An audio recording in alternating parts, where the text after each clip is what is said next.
शान अहल बैत रसूलिल्लाह सल्लल्लाहु अलैहि वसल्लम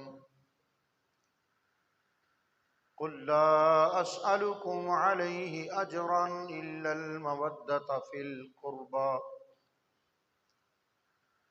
अल्लाहुम्मा सल्लि अला सय्यिदिना व मौलाना मुहम्मदिन व अला आलि सय्यिदिना व मौलाना मुहम्मदिन कमा सल्लैता अला इब्राहीम व अला आलि इब्राहीम इन्नका हमीदुम मजीद. सल्ली अला नबीना सल्ली अला मुहम्मदिन. तमाम अहबाब मिलकर मोहब्बत से सरकार दो आलम अलैहिस्सलाम के हुजूर दुरूशी पेश कीजिए. सल्ली अला नबीना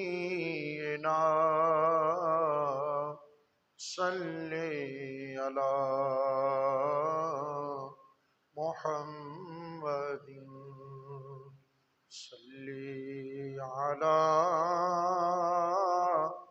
शफीना सल्ली अला मुहम्मदिन.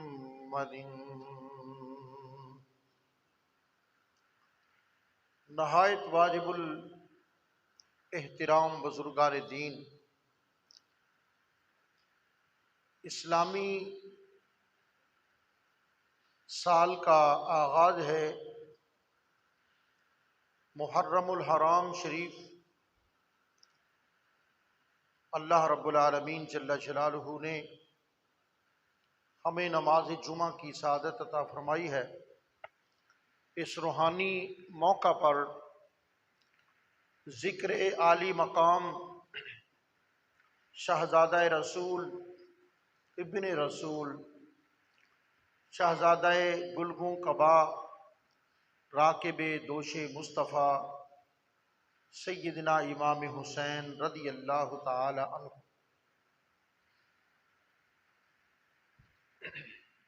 आप हजरात को काफ़ी इंशाअल्लाह मालूमात आज के इस महफल में हज़रत सैयदना इमाम आली मकाम इमाम हुसैन रज़ी अल्लाह ताला अन्हु की वलादत से पहले हुज़ूर नबी करीम अलैहिस्सलाम के चाचा जान हज़रत सैयदना अब्बास रज़ी अल्लाह ताला अन्हु की अहलिया मोहतरमा को ये ख्वाब आया और अपने ख्वाब को लेके बारगाह रिसालत में पहुंची. अर्ज़ किया, या रसूल अल्लाह, रही तो हुल्मन मुनकरा, मैंने बहुत अजीब सा ख्वाब देखा है. मैंने ये देखा है कि आली जनाब सरकार दो आलम सल्लल्लाहु अलैहि वसल्लम के जिस्म से एक टुकड़ा कटा है और कट के मेरी गोद में आया है. लिहाजा मेरे तबीयत पर, मेरे वजूद पर वो आसार नुमाया हैं कपकपी के, खौफ के. तो रसूलुल्लाह सल्लल्लाहु अलैहि वसल्लम ने इरशाद फरमाया, ये ख्वाब डरौना ख्वाब नहीं है, ये बुरा ख्वाब नहीं है, बल्कि इसकी ताबीर ये है कि मेरी बेटी फातिमा के यहाँ बेटा पैदा होगा और वो तेरी गोद में आएगा. कि मेरे जिस्म का टुकड़ा अलहदा होकर तेरी गोद में आया, इसकी ताबीर ये है। चुनांचे हजरत सैयदना इमाम आली मकाम रदी अल्लाह तआला अन्हु की वलादत बासादत हुई 5 शाबानुल मुअज़्ज़म को सन हिजरी 3 था। मदीना मुनव्वरा में हजरत सैयदा फातिमतुज़ ज़हरा के यहाँ हजरत इमाम आली मकाम इमाम हुसैन की वलादत बासादत हुई। तो रसूल करीम सल्लल्लाहु अलैहि वसल्लम को इत्तला मिली।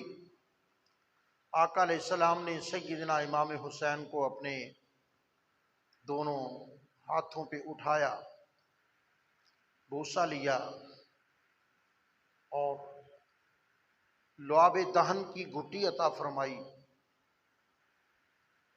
इमाम हुसैन के कानों में अजान पड़ी हुजूर ने।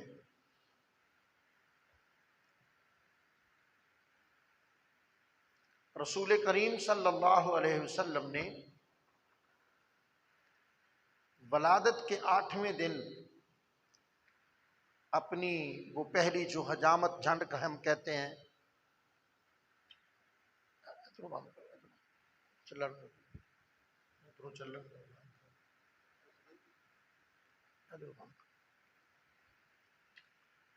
इमाम आली मकाम का सर मुबारक मुंडाया गया और सर के बालों के बराबर चांदी तकसीम की गई और आपका नाम हजरत शब्बीर रखा गया। हजरत मूसा अलैहिस्सलाम के भाई हजरत हारून अलैहिस्सलाम के एक बेटे का नाम शब्बीर था। उनके बेटे के नाम पर आपका नाम शब्बीर रखा गया और शब्बीर का अरबी ज़बान में माना है हुसैन। तो इस तरह शब्बीर और शब्बर इमाम हसन और शब्बीर इमाम हुसैन। अल्लाह अकबर। रसूल करीम सल्लल्लाहु अलैहि वसल्लम की एक हदीस पाक है, हुसैन मिन्नी व आना मिनल हुसैन, हुसैन मुझसे हैं मैं हुसैन से हूँ। हुसैन मुझसे हैं ये तो पता चला कि हजरत फ़ातिमा नबी पाक अलैहिस्सलाम की बेटी हैं और हजरत इमाम हुसैन सैयदा फ़ातिमा तो ज़हरा के लख्ते जिगर हैं। हुसैन मुझसे है ये तो समझ आया, लेकिन ये क्या है कि मैं हुसैन से हूँ, इसका मतलब ये है कि मेरा दीन हुसैन से है। तो दीन की कितनी चीज़ें हैं, कितनी सुन्नतें हैं जो हजरत इमाम हुसैन से शुरू हुई। यानी आमाल वो मसनून है लेकिन वो शुरू हजरत इमाम हुसैन की ज़ात पाक से हुए कि 8वें दिन नाम रखना, 8वें दिन झंड उतारना, बालों के वज़न के बराबर चांदी तकसीम करना और नाम तजवीज़ करना 8वें दिन। ये सारी सुन्नतें जो हैं हजरत सैयदना इमाम हुसैन से इनका आगाज़ हुआ। अब आइए वलादत के बाद के वाक़यात। रसूल करीम सल्लल्लाहु अलैहि वसल्लम हजरत इमाम हसन जो आपके बड़े भाई थे उनका सर मुबारक और पेशानी चूमते थे, लेकिन जब इमाम हुसैन की बारी आती थी तो सैयद आलम सल्लल्लाहु अलैहि वसल्लम हजरत इमाम हुसैन रदी अल्लाह तआला अन्हु की पेशानी भी चूमते थे और गला भी चूमते थे। आपकी वलादत बासादत के साथ ही हजरत इमाम आली मकाम की शहादत की खबर भी आ गई और शहादत की खबर आने पर रसूलुल्लाह सल्लल्लाहु अलैहि वसल्लम ने अलामत पूछी हजरत जिब्राइल से कि मेरे इस शहजादे की शहादत की अलामत क्या होगी। तो हजरत जिब्राइल अलैहिस्सलाम ने एक शीशी में करबला शरीफ की खाक पेश की और अर्ज़ किया कि या रसूल अल्लाह अलैहिस्सलाम, जिस दिन इस शीशी में ये खाक सुर्ख हो जाए, खून बन जाए, तो फिर ये समझा जाना चाहिए कि आज इमाम आली मकाम की शहादत हो गई है।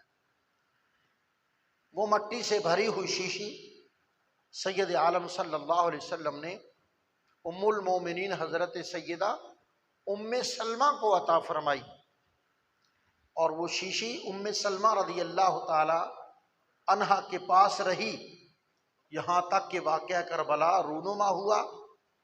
इस साने के रूनुमा होने से वो मट्टी जो थी वो वाकई सुर्ख हो गई, वो खून बन गई।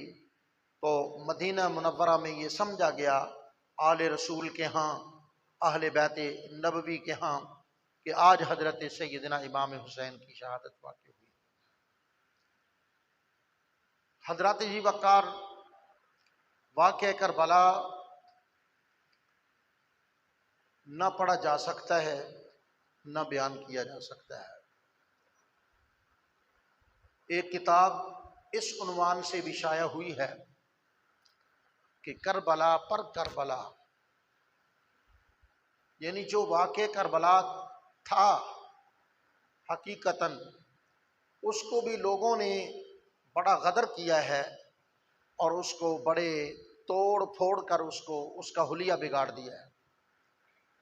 चुनांचे हमारे एक बहुत बड़े मुहद्दिस हज़रत मोहम्मद अहमद कादरी रहमतुल्लाह अलैह ने एक किताब लिखी थी औराके गम, अबुल हसनात रहमतुल्लाह अलैह ने औराके गम इसको नहायत छानबीन कर हवालों को जमा फरमाया और जो सही सही हवाला जात थे उनको जिक्र फरमाया। इसी तरह हज़रत नईमुद्दीन मुरादाबादी रहमतुल्लाह अलैह जो मेरे दादा पीर हैं, उन्होंने एक किताब लिखी थी सवाने करबला के नाम से, सवाने करबला।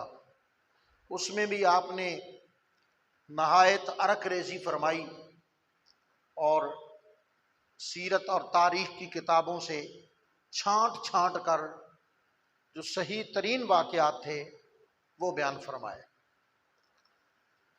क्योंकि आले रसूल तो उस वक़्त गमज़दा थे और गम पर गम था, क़यामत पर क़यामत थी, जुल्म पर जुल्म था और शहादतों पर शहादतें हो रही थी। ऐसे में वो क्या किन चीज़ों को नोट करते और उसको रवायत करते। हज़रत इमाम आली मकाम के बाद मर्दों में हज़रत सैयदना इमाम ज़ैनुल आबिदीन रज़ी अल्लाह तआला अन्हु बचे। आप भी बीमार थे। वो एक बीमार आदमी जो खैमे में पड़ा हुआ है, जो खबरें सुन रहा है कि वो भी शहीद हो गए और वो भी शहीद हो गए, वो आखिर कितनी रवायात को बयान करेंगे और किस हौसले से बयान करेंगे जो उनके मुशाहिदे में भी नहीं थी। तो वाक़यात करबला हुए तो कूफियों के सामने या शामी फौज के सामने जो करतूत उन्होंने किए, अब कूफियों और शामियों की रवायत को हम कबूल नहीं करते क्योंकि वो जालिम है, वो फासिक हैं। गवाही तो उसकी कबूल हो ना जो कभी जिंदगी में झूठ ना बोला हो, तो उसकी गवाही कैसे कबूल करें जो जिंदगी में कभी सच ना बोला हो। लिहाजा करबला की जितनी रवायात हैं उनमें भी बड़ा उतार चढ़ाव है, उसमें बड़ा झूठ की आमेज़श है कि जी वो खैमे से आवाज़ आई, वो जी एक पत्थर से आवाज़ आई आवाम को भड़काने के लिए। ऐसी ऐसी बातें घटते हैं हमारे मेहरबान कि खुदा की पनाह। अब मैं कल सुन रहा था, एक चीज़ें तो अब हर के सामने हैं और जो चीज़ें मीडिया पर आती हैं या बच्चे हमारे देखते हैं, जाहिर है कि वो मुंतखब शुदा होती हैं। वो हर जमात की मेन चीज़ें जो बड़ी तकड़ी तकड़ी होती हैं ना, कि माड़ी चीज़ को कौन शाया करता है। अब ये केस चल रही है, ये रिकॉर्ड हो रहा है, तो इसमें हम देखेंगे कि ये चीज़ जो है इसकी कोई ज़रूरत नहीं है, तो हम उसको ख़त्म कर देंगे। उस चीज़ को शाया किया जाता है जो बाबा तकड़ी शाया हो है। तो तकड़ी सुन लो, तकड़ी क्या है। एक साहिब फरमा रहे थे कि खुदा ताला ने जो कायनात को बनाया, इज़ा अराद शय्यन अन यकूल लहू कुन फयकून, कुन। लो जी नुक्ता वो ये बयान फरमा रहे थे कि खुदा ताला को कुन कहने की क्या जरूरत थी। खुदा ताला को यानी ऐसी बात कहो कि सुनने वाले समझें, भाई ये नुक्ता ना 1400 साल से किसी को मिला ही नहीं है, सरकार को मिला है जो सरकार बयान फरमा रहे हैं। भी मौलवी ने बड़ी ऊंची गल की, कमाल कर देता मौलवी साहब। खुदा ताला को कुन कहने की आखिर जरूरत क्या थी। लो अब क्या जरूरत थी सुन लो। कहते हैं कुन है काफ और नून, तो काफ लिया गया करबला से और नून लिया गया नजफ से।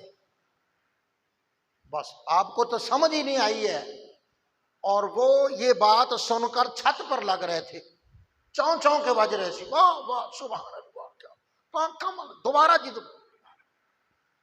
यानी ऐसी को बेहुदा बेसरो पा बात, और उसको जनाब पहाड़ जैसी बनाकर कि खुदा को कुन कहने की जरूरत क्या थी। भी कुन का काफ और नून है, तो काफ ले लिया करबला से और नून ले लिया नजफ से।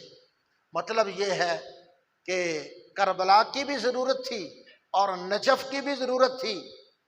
आप खुद समझ लें कि इसका मतलब यह है, कहने वाला कह रहा है न मक्के की जरूरत थी न मदीने। अस्तगफिरुल्लाह। तो इस किस्म की तकरीरें हमारे नौजवान सुनते हैं, और वैसे ही हमारी पूरी कौम ऐसे बैठी हुई है, कान पकड़ के असीर हो चुकी है इन चीज़ों की। जी हमें चाहिए कि हम मोहब्बत हुसैन में कुरान मजीद की तिलावत करें।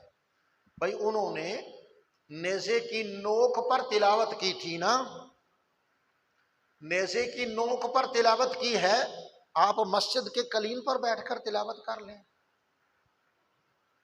आपको कौन कहता है कि आप तलवार की नोक पर ही तिलावत करें। हम ऐसा नहीं कर सकते, तो चलो इतना तो कर सकते हैं ना कि हम कोई दिन मुकर्रर कर लें और आले रसूल की मोहब्बत में 1 घंटा इशा के बाद, मगरब के बाद, कोई टाइम हो सकता है, तो हमारे इंतजामिया, हमारे बुजुर्ग हमें बता सकते हैं कि कोई वक़्त मुकर्रर कर लिया जाए। तमाम अहले महल्ला, जी तमाम अहले महल्ला जमा होकर कुरान मजीद की तिलावत करें, और उसका सवाब 72 तन की अरवाह कुदसिया को, आले रसूल को, अहले बैत नबी को जी पेश किया जाए। उनकी रज़ा, उनकी खुशी, उनकी निगाह करम हमें नसीब हो। अल्लाह अकबर। तो हज़रत सैयदना इमाम हुसैन रज़ी अल्लाह तआला अन्हु अब ज़रा बड़े हुए। अब यहाँ अगर रुक जाएं, वाक़यात इतने हैं कि यही टाइम पूरा हो जाएगा। एक दिन नमाज असर पढ़ी सहाबा किराम ने, उनमें हज़रत अबू बकर सिद्दीक भी थे, हज़रत अली अल मुर्तज़ा भी थे, हज़रत इमाम हुसैन भी थे, और बाकी सहाबा। सल्ला सलातल असर, मस्जिद नबवी में नमाज असर पढ़कर बाहर निकले बाजार में, और हज़रत अबू बकर सिद्दीक ने हज़रत इमाम हुसैन को पकड़ा और उठा लिया। बच्चा उलझा हुआ था, पाँव नंगे थे, और मस्जिद मदीना मुनव्वरा के बाजार की मट्टी भी लगी हुई थी। ये बच्चा है और हज़रत अबू बकर सिद्दीक बुजुर्ग हैं।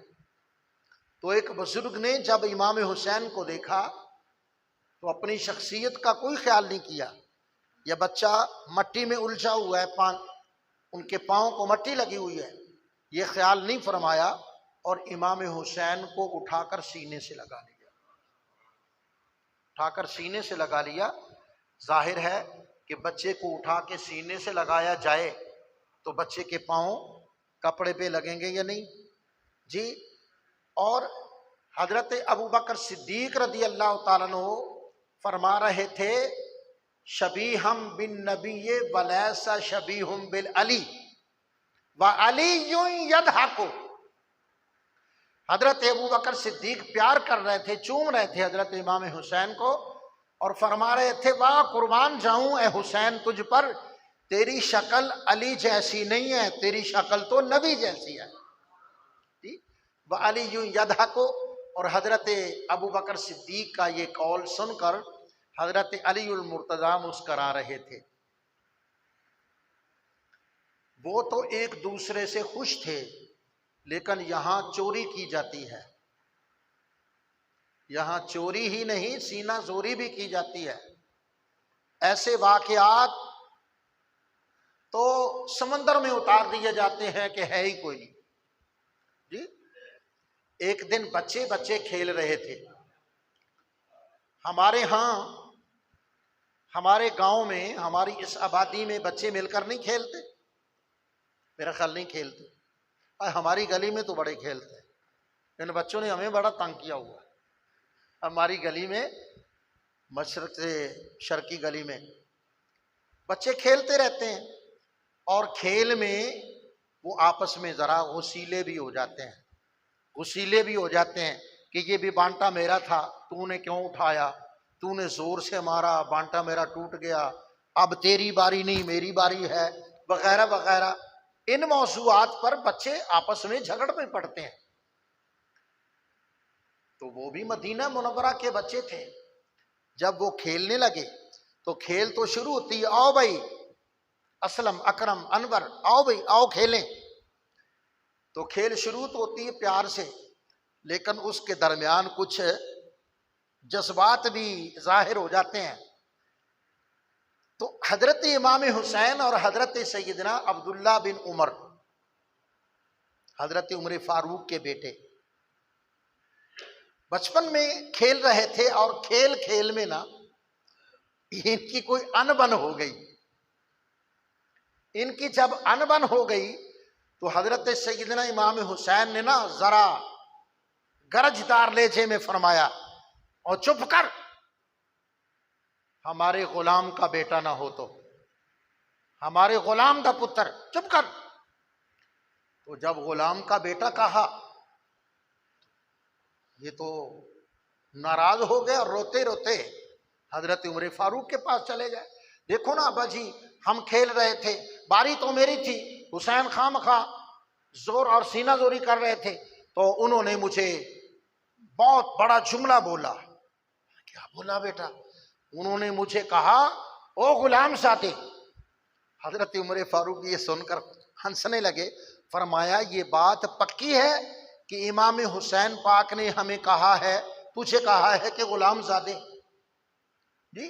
मैं कहा जी बिल्कुल, गवाह भी हैं। फरमाया, जितने बच्चे खड़े थे सारे गवाह हैं, जितने बच्चे खड़े ना ये सारे गवाह हैं कि वाकई हुसैन पाक ने मुझे कहा है, चुप करो गुलाम ज़ादे, तू हमारे गुलाम का बेटा है, तू आकड़ ना बोता, ऊंची ना गल कर, सीना जोरी ना कर।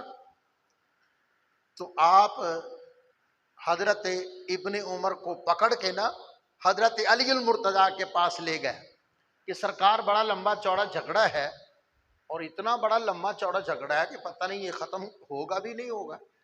खुशी में, खुशी के माहौल में तो बुलाओ ना अपने पाक हुसैन को, इन दोस्तों का आपस में कोई झगड़ा था, सुन लो, इनकी मैंने सुनी है, उनकी तुम भी सुन लो। हजरत इमाम हुसैन को लाया गया। हजरत अली उल मुर्तजा फरमाने लगे, बेटा आज क्या झगड़ा हुआ है खेल खेल में तुम्हारा? वो अब्बा जी ये इस तरह था, तो मैंने कह दिया कि तू गुलाम सादा है, मैंने ये बात कही है। मैं केड़ा मुकरन लगा? मैं मुकरता नहीं हूं, मैंने बिल्कुल कहा है कि तू हमारा गुलाम सादा है।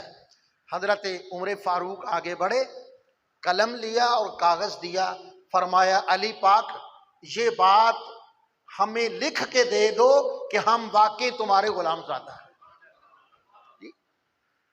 ये तो जन्नती होने की सनद है भाई जी। आले रसूल की गुलामी तो जन्नती होने की सनद है जी। ये बातें तारीख के सीने में दर्ज हैं, लेकिन लोग इनको क्यों नहीं बयान करते? ये नहीं बयान करते। और बयान करेंगे कि खैमे से आवाज आई, पत्थर से आवाज आई, नहर फुरात से आवाज आई, उधर से आवाज आई। हम कहते हैं कहीं से आवाज नहीं आई, अर्श इलाही से आवाज आई, ऐ हुसैन न दुनिया में तेरा जवाब है न आखिरत में तेरा जवाब है। अल्लाह। तो एक और मैं रवायत बयान करता हूं। नबी करीम सैयद आलम मोहम्मद रसूलुल्लाह सल्लल्लाहु अलैहि वसल्लम ने हुक्म फरमाया कि तुम सलाम को आम करो। जन्नत में पहुंचने का या रसूल अल्लाह कोई आसान सा तरीका, आसान सा तरीका। फरमाया दो काम कर लो, तुम अपने रब की जन्नत में पहुंच जाओगे। अतइमुत्तआमा, लोगों को खाना खिलाया करो। गुरबा में तोआम तकसीम करो। व अफ़शुस्सलामा, और चलते फिरते आते जाते मिलते मिलाते एक दूसरे को बकसरत सलाम कहा करो। अस्सलाम वालेकुम, अस्सलाम वालेकुम, वालेकुम सलाम। ये दोनों चीजें खुदा को बड़ी महबूब हैं। और फरमाया जो पहले सलाम करेगा ना, एक आदमी उधर से आ रहा है, एक आदमी इधर से, उनकी मुलाकात होगी चौक में जी, दुकान पे होगी, बाजार में, चौक में। अब जो भी उन दोनों में से पहले सलाम करेगा वो पहले खुदा की जन्नत में जाएगा। अब ये फजाइल सुने। कुछ अरसा गुजरा तो इत्तेफाक ये हुआ कि दाईं तरफ से अबू बकर सिद्दीक आ रहे थे और बाईं तरफ से हजरत अली अल मुर्तजा आ रहे थे। कोई शख्स देख रहा था। हुआ ये कि ना तो अबू बकर ने, सिद्दीक रज़ी अल्लाह ताला अन्हु ने हजरत अली को सलाम कहा और ना हजरत अली अल मुर्तजा ने सैयदना अबू बकर सिद्दीक को सलाम किया। दोनों करीब से गुजर गए, एक दूसरे को सलाम नहीं कहा। अब देखने वाले ने देखा और वो मुतासर हुआ और उसने कहा भाई ये तो अच्छी बात नहीं है कि मुसलमान के पास से गुजरे और सलाम के बगैर गुजर जाए। आका अलैहिस्सलाम ने तो बड़े फजाइल बयान फरमाए कि सलाम कहना चाहिए, सलाम ही नहीं कहा। हुजूर की बारगाह में अर्ज किया, सरकार ने फरमाया अबू बकर को भी बुला लाओ, अली को भी बुला लाओ। अबू बकर, अली, तुमने ये मेरा फरमान नहीं सुना कि सलाम कहने से गुनाह मुआफ होते हैं, दर्जात बुलंद होते हैं, जन्नत बंदे को याद करती है, अल्लाह खुश होता है, अल्लाह ताला की रजा हासिल होती है। और मैंने एक दिन मजलिस में कहा था कि जो पहले सलाम कहेगा वो पहले जन्नत जाएगा। तो ये रावी है कि सलाम नहीं किया किसी ने। हजरत अबू बकर सिद्दीक ने अर्ज किया, या रसूल अल्लाह अलैहिस्सलाम, जब मैंने देखा अली आ रहे हैं तो मेरे दिल में फौरन ये आया कि मैं पहल ना करूं, अली पहल करें। बात सुनिए, मैं पहल ना करूं। सरकार ने फरमाया जो पहल करेगा सलाम में वो पहले जन्नत जाएगा। तो मैंने तो मौका दिया, मैंने कहा मैं पहल ना करूं, अली पहल करें, अली मुझे पहले सलाम करें, नतीजतन मुझसे पहले अली जन्नत में जाएं। अली तुम बताओ। अर्ज किया, खुदा की कसम, जिस खुदा ने आपके हाथ पे हमें बैत नसीब फरमाई, आपको अल्लाह ने रसूल बनाया। मैंने जब अबू बकर सिद्दीक को देखा तो मेरे दिल के अंदर यही ख्याल पैदा हुआ। मैं मुंतजिर था और इंतजार में ही एक दूसरे के करीब से गुजर गए कि अबू बकर मुझसे बड़े हैं, तो मैं अगर सलाम कहूंगा तो मैं पहले जन्नत में जाऊंगा, तो ये मैंने बेअदबी तसव्वुर की कि अबू बकर ऐसी शख्सियत बाद में जन्नत में जाए और अली पहले जन्नत जाए। मैंने मौका दिया लेकिन अबू बकर तो खामोशी से गुजर गए। मेरे करीम आका सल्लल्लाहु अलैहि वसल्लम ने इधर अबू बकर सिद्दीक का हाथ पकड़ लिया और इधर हजरत अली अल मुर्तजा का हाथ पकड़ लिया और खड़े हो गए। फरमाया मदीने वालों तुम सारे गवाह हो जाओ, हम इस तरह इकट्ठे जन्नत में जाएंगे। हम ये रवायत भी तो है, ये रवायत क्यों नहीं बयान करते जी? ये रवायतें बयान करने के लायक नहीं है। सुभान अल्लाह।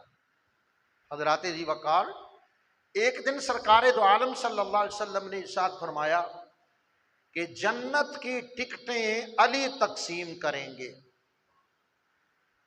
जन्नत की टिकटें अली तकसीम करेंगे। तो सहाबा किराम की मजलिस में बात होने लगी कि भाई अली पाक की तो बड़ी शान है, जन्नत की टिकटें तकसीम करेंगे तो भाई उनका दिल चाहे जिसको मर्जी टिकट दे दें। अब मेरे हाथ में टिकट है तो मैं जिसको मर्जी दे दूं जी। तो अबू बकर हजरत अली की तो बड़ी शान है कि टिकटें पास हैं अली के, जिसको चाहे बंडी जान तकसीम करी जाए। हजरत अली की तो बड़ी शान है। हजरत अली फौरन बोले रदी अल्लाह ताला अन्हु, फरमाया साथ ही मुझे सरकार ने यह भी फरमाया था कि अली टिकटें तो तू जन्नत की तकसीम करेगा लेकिन तू उसको टिकट जन्नत की नहीं देगा जिसके दिल में अबू बकर या उमर का बुग़्ज़ होगा। ये भी तो हदीस है मोहतरम, ये भी तो बयान करें। ये कौन बयान करेगा? कोई और मखलूक आके बयान करेगी, कोई देव बयान करेंगे, कोई ये जिन बयान करेंगे। ये भी बयान किया करो अपनी मजलिसों में, महफिलों में कि इतना प्यार करते थे एक दूसरे के साथ। हजरत अली अल मुर्तजा फरमाते हैं, ये मोतबर किताबों का हवाला, आप फरमाते हैं जो मुझको अबू बकर और उमर से अफजल समझे मैं उसको इतने कोड़े लगाऊंगा जितने किसी जूते को कोड़े लगाए जाते हैं। ये मोतबर तफसीर की किताबों में, सीरत और तारीख की मोतबर किताबों में ये मौजूद है। मैं उसको इतने जिल्द लगाऊं, इतने कोड़े बरसाऊंगा जितने किसी जूते पर बरसाए जाते हैं। अल्लाह अकबर। जिक्र हो रहा है सैयदना इमाम आली मकाम रदी अल्लाह ताला अन्हु का। जब और कुछ जरा बड़े हुए, एक दिन देखा नाना मुस्तफ़ा तो घर में नहीं है, दौड़ते दौड़ते गए सरकार मस्जिद में ही होंगे। तो देखा कि सरकार अलैहिस्सलाम मस्जिद में नमाज पढ़ रहे हैं और नमाज की हालत सजदा है।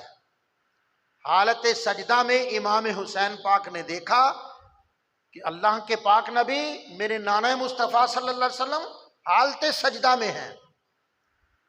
तो बच्चे थे ना, दौड़ते आए और सरकार अलैहिस्सलाम के कमर पर सवार हो गए। सरकार हालत सजदा में है और सैयदना इमाम हुसैन आपकी पुश्त मुबारक पे जलवागर हो गए।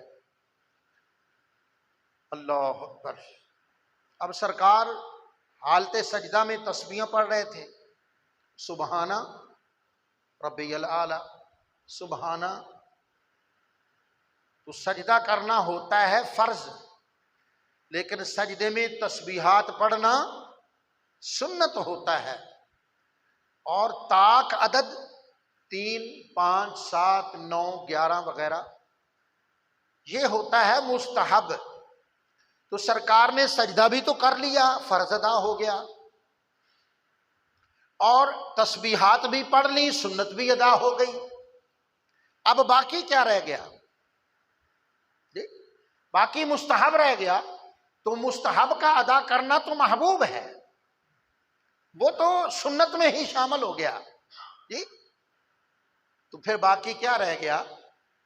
आपने ना तो इस वाक़े से पहले कभी सजदे में 72 तस्बीहात पढ़ी और ना इस वाक़े के बाद सजदे में कभी 72 तस्बीहात पढ़ी। हजरत इमाम हुसैन पाक अपने उसी भोलपन में, बचपन में, उसी कैफियत में ऊपर हैं। और सरकार अलैहिस्सलाम सजदे की हालत में मुंतजिर हैं कि बेटा गिर न जाए, बेटा गिर न जाए। अपनी मर्जी से आया है, अपनी मर्जी से उतरे, मैं उठूंगा तो शायद बच्चा गिर न जाए। सरकार अलैहिस्सलाम ने तस्बीहात को तूल दे दिया।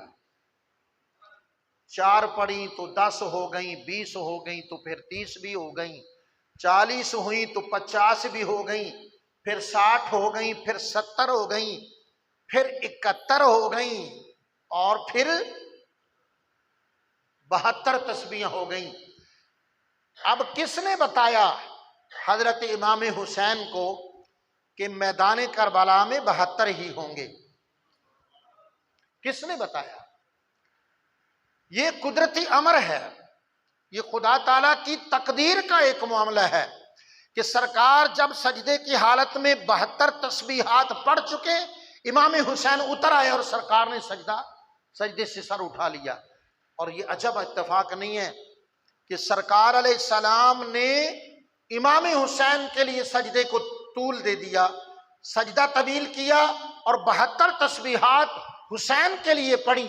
और इमाम हुसैन ने मैदान करबला में सरकार के दीन को बचाने के लिए 72 कुर्बानियां पेश की। तो ये बजा तौर पर कहा जा सकता है कि उस नमाज में सजदा रसूल की एक तस्बीह के ऊपर इमाम हुसैन ने अपना एक फर्जंद पेश किया है। अल्लाह, इतनी बड़ी शान है इमाम हुसैन। अब हजरात, जुमे का वक्त बहुत कलील होता है और जब एक खासी तादाद सामने आ जाती है तो फिर उस वक्त खतीब का दिल जवान हो जाता है कि अब कुछ लोग नजर आने शुरू हो गए, मैं अब तकरीर शुरू कर दूं। तो टाइम खत्म हो गया और तकरीर शुरू हो गई। ठीक है ना? तकरीर वक़्त का खत्म हो गया है और आपकी आमद और आपकी तशरीफ आवरी की बरकत से तकरीर शुरू हो गई। अब चाहता हूं कि तकरीर शुरू हो जाए और हजरत इमाम हुसैन के फजाइल पर बात हो। इमाम हुसैन रोने लगते हैं, बच्चे थे, और 2 फरिश्ते आ गए सरकार से मुलाकात करने। उम्मे सलमा पास मौजूद थी। फरमाया, उम्मे सलमा, मैं जा रहा हूं मलाइका की मुलाकात के लिए, नुज़ूल वहय इलाही का वक्त हो गया है, फरिश्ते आ गए हैं, मैं जा रहा हूं। याद रखना, कमरे के अंदर किसी को आने नहीं देना और हुसैन को रोने नहीं देना। मैं तो जा रहा हूं अपने काम के लिए, तुम्हारे जिम्मे 2 काम है।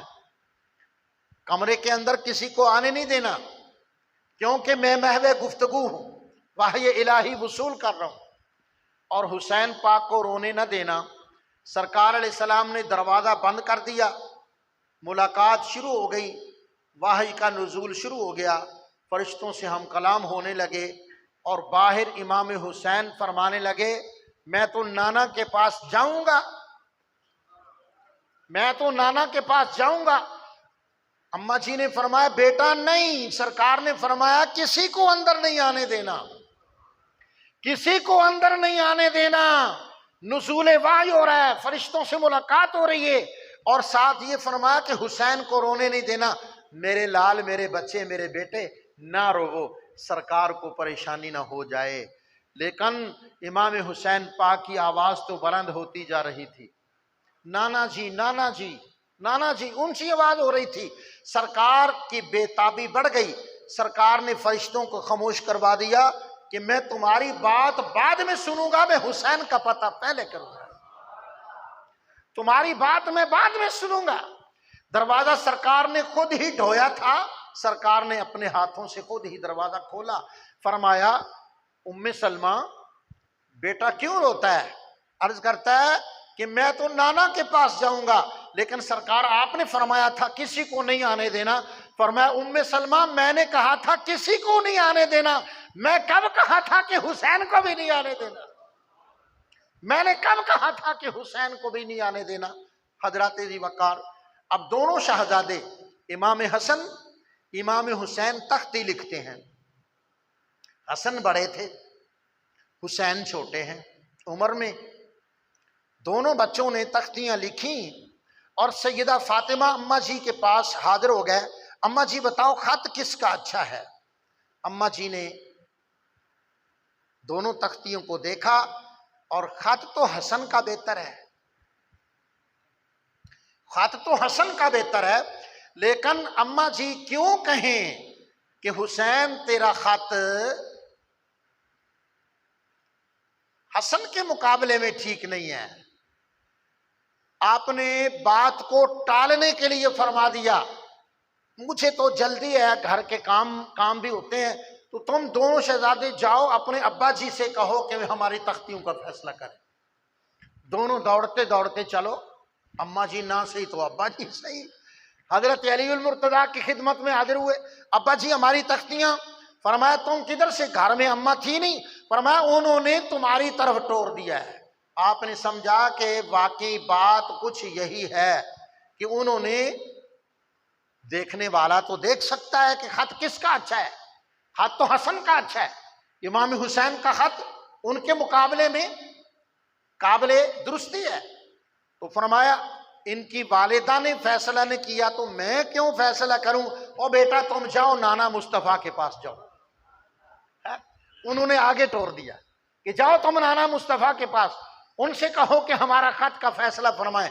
नाना जी मैंने भी तख्ती लिखी, हसन ने भी, बताओ खत किसका अच्छा है। सरकार ने दोनों को देखा तो सरकार के दिल में आया कि खत तो हसन का ही अच्छा है, खत तो बज़ाहिर हसन का ही अच्छा है।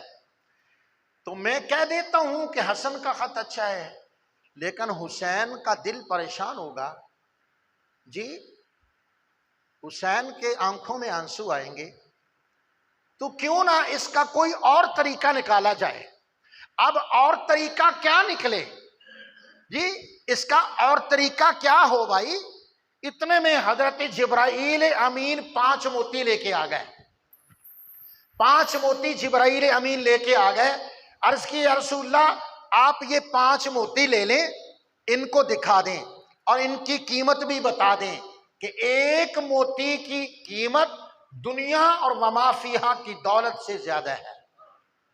दुनिया में जितनी दौलत है, जितनी भी दौलत शर्को गरब शुमालो जुनूब में जी, सारी दौलत एक तरफ और जन्नत का मोती एक तरफ, इनकी जियारत भी करवा दो और साथ फरमा दो कि मैं ये 5 मोती उछालता हूं, मैं 5 मोती उछालता हूं, जो ज्यादा मोती पकड़ लेगा उसकी तख्ती अच्छी।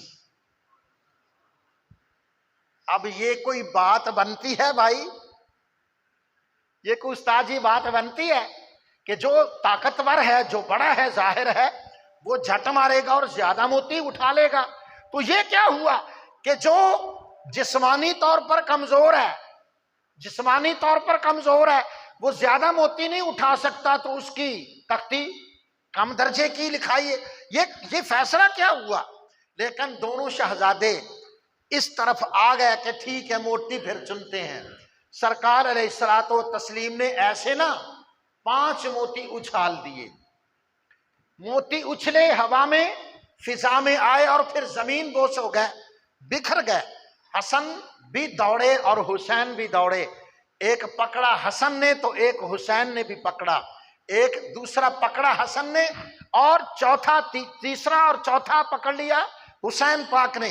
अब एक मोती बाकी था जिस पर फैसला मुंतज होना है, जिस पर नतीजा निकलना है, वो एक मोती। जल्दी से हसन दौड़े मोती की तरफ और हुसैन पाक भी दौड़े तो सही, लेकिन हुसैन पाक का हाथ थोड़ा सा पीछे था। अब करीब है कि हसन उसको काबू कर लें और पकड़ें और हसन के हो जाएं 3 और हुसैन के हो जाएं 2 और तख्ती का फैसला हसन के हक में हो। अल्लाह पाक ने जिब्राइल से फरमाया, जिब्राइल देखता क्या है, आगे बढ़कर जन्नत के मोती पर मारकर इसको 2 लख्त कर दो। जन्नत के मोती पर मारकर इसको 2 टोटे कर दो। एक हसन ने पकड़ लिया, एक हुसैन ने पकड़ लिया।